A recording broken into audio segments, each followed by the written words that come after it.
with a strong partner at your side? Well, I react by showing you what we have. I think the document that we came along with is what I want to show her.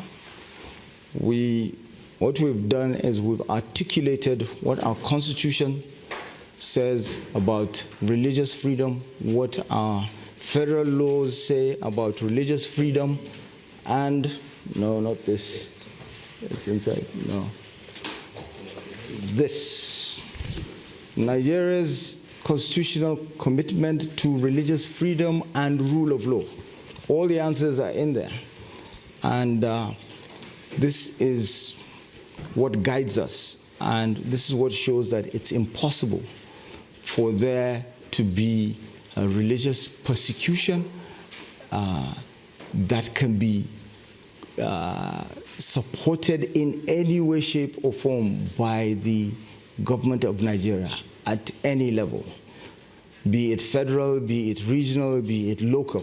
It's impossible. And our laws are there, and all the answers lie in this. And what we are trying to make the world understand is that we should not create another Sudan.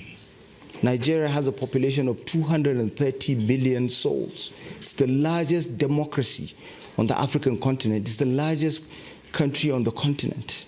We've seen what has happened with Sudan, with agitations for the partitioning of Sudan based on religion, based on tribal sentiments, and you can see the crisis. Even when the partitioning was done according to religion or according to tribe, we're today talking about how to resolve crisis, not only in Sudan, northern Sudan, but also in southern Sudan.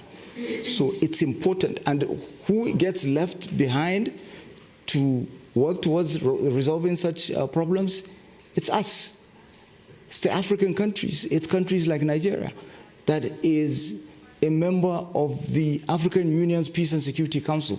So this is what I have to say. I will share this copy with you. Thank you very much. Dankeschön. Die zweite Frage stellt Jörg Blank von der dpa. Ja, guten Tag. Herr Außenminister, erlauben Sie bitte eine Frage zu einem Thema, das viele Leute in Deutschland interessiert. Gestern Abend hat sich der Kanzler